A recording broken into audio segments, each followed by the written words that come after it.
Today, we are here to talk about the new networking, building relationship capital. How many people have heard about it's all about who you know? I have a different theory on that. I believe there is some truth to that. But it's all about using what you know to improve who you know to improve what you know in that cycle. People always ask me, you know, Sameer, why are you speaking on the soft skills? Why are you speaking on networking? Why are you speaking on relationships? People came to me and said, Sameer, you build relationships faster and more effectively than anyone we've ever met. Please come and talk about that. So let's talk about some global trends. In business and life, I believe you need to follow trends, right? Because trends are going to persist. So one of those is there's a supply and demand imbalance of qualified opportunities to achieve your full potential. The only place success comes before work is, any guesses? The dictionary. Things may come to those who wait, but only the things left by those who hustle. So working incredibly hard is certainly going to be foundational. And I work incredibly hard to build relationships. Never could have your parents, grandparents ever imagined that today you have unfiltered access to information on your phone. You can talk and engage people all the way across the world, right? And that's an opportunity. When you think about networking and building relationships, how do you measure trust? How do you measure the love you have for your brother, your sister, your mother, your father? How do you measure leadership? You can't measure those things. They're intangible. And Albert Einstein said it best. Not everything that can be counted counts, and not everything that counts can be counted. But relationships and networking are driven by intangibles that you can't measure. What is networking? What comes to mind? LinkedIn, great. I'm a big believer in using the internet to get off the internet, okay? LinkedIn, it's great to get a connection, it's great to engage people, but ultimately you can actually take LinkedIn connections and turn them into real friendships. Another thing I hear about networking, what comes to mind is small talk. I'm going to throw that term out right now. It's not small, right? Because Maya Angelou said it best. People forget what you did, they forget what you say, but they never forget how you made them feel. And that's foundational to building relationships. So you need to remember that technology is great and wonderful.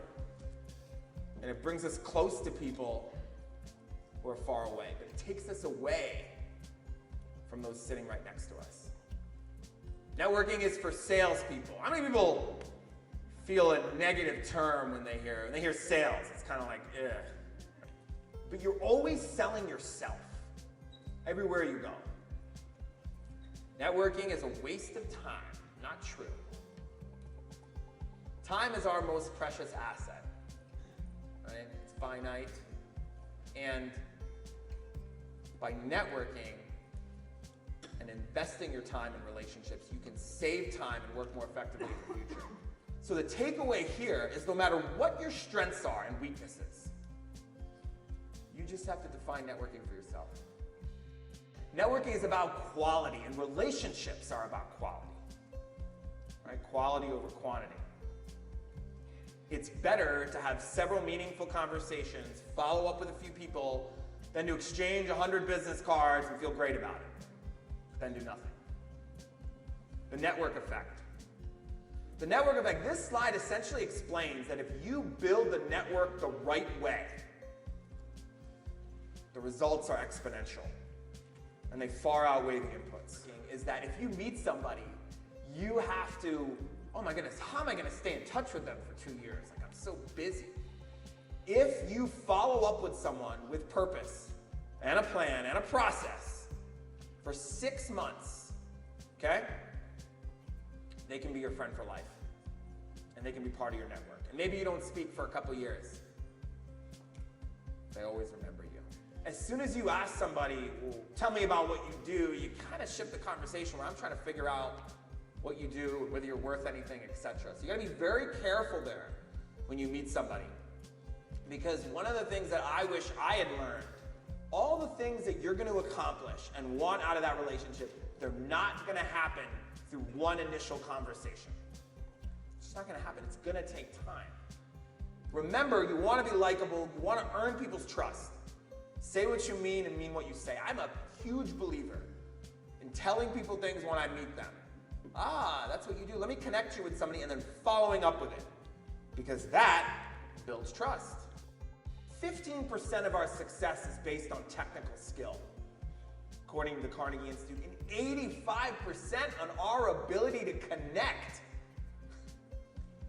So your ability to relate to other people, to connect, to truly have something with someone, that determines success much more than what you know. So identify strengths and desired outcomes. So when you go to an event, think about what you want to achieve. Map out a plan. And many of you go to great schools, you're in cities. There are opportunities to go out there and attend events. Those events can change the course of your life. Last point on this slide. Networking is about giving. It's not about getting. That's the key. It's about giving, finding ways to help others and create value.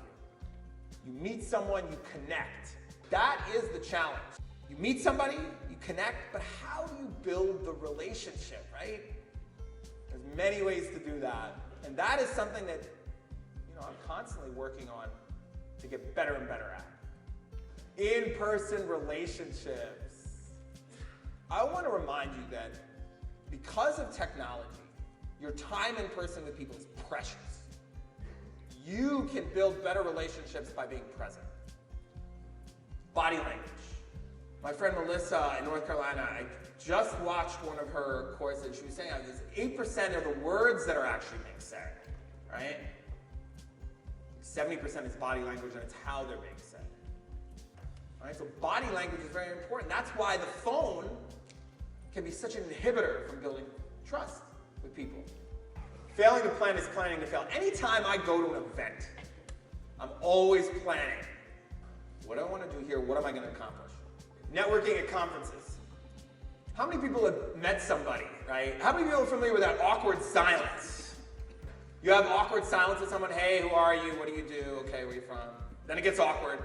And it's so awkward, like you just walk away. Like, see you later, right? Right? So using questions effectively can break that. Now there's some good questions. I'm going to give you the best question. What is giving you positive energy? And all the positive energy comes in and they can't wait to talk about it. What's giving you positive energy lately? Right? Works every time. Unless, of course, they're like, I have no positive energy whatsoever. I'm going to give you another cool strategy for meeting people that you're going to think is kind of funny, but it works. All right? So let's say Sameer goes to an event and he wants to meet 5 new people. So let's demonstrate on my friend Selma here. All right, Selma, stand up. Here it is. It's this simple. Hi, Selma. My name is Sameer Somal. When I decided to come to this event, I really was committed to meeting 5 people. You're number 3. Nice to meet you. It's kind of corny, right? You're number 3, but it works. That's that simple. That's all you have to do, right? Emotional intelligence. Anybody familiar with emotional intelligence? Emotional intelligence comes into play all the time, right? Being tactful. There's some good definitions of tact I just thought of. Winston Churchill had this definition of tact that's so funny. Is the ability to tell someone to go to hell and they look forward to the trip. Lincoln defined tact as the ability to describe someone and something as that person actually sees themselves. Online networking. The average lifespan of an S&P 500 company has gone from 67 years in the 1920s to 15 today. Wow.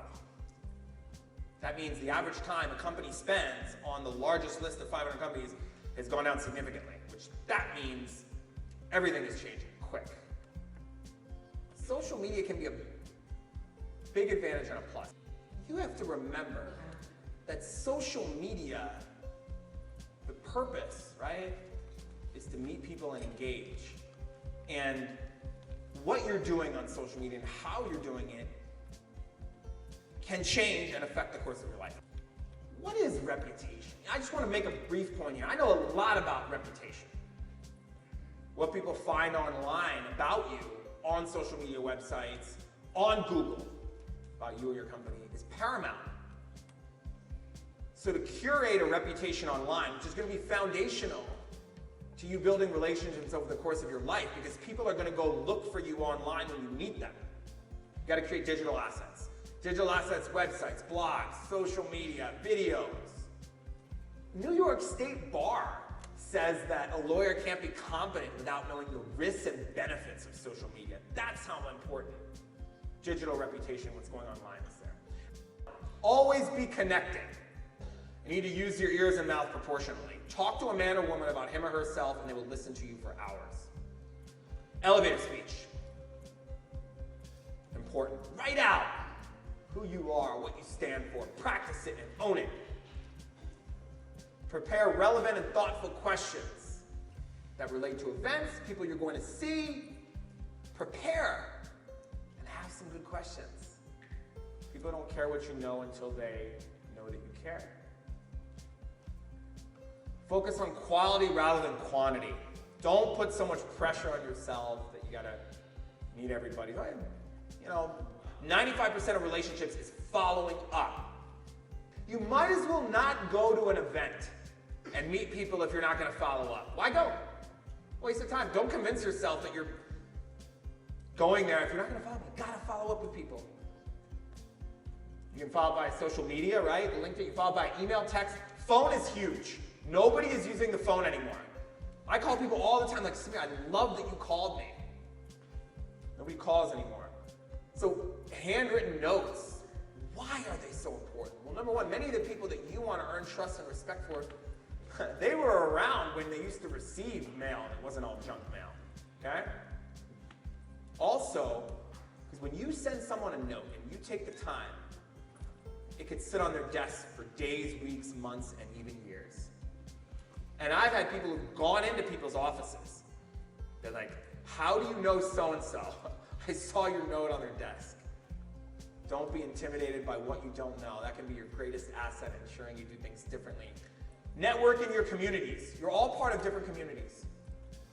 College, church, mosque, right? There's communities. This is a community. Give without remembering and receive without forgetting. I don't keep score in giving. Find what's important and purposeful for you. We make a living by what we get, but we make a life by what we give to other people, right? It's powerful. Some people are so poor, all they have is money. Some so rich, all they have is time. It takes 20 years to build a reputation and 5 minutes to ruin it. If you think about that, you'll do things differently, Warren Buffett. Thank you. It's been awesome.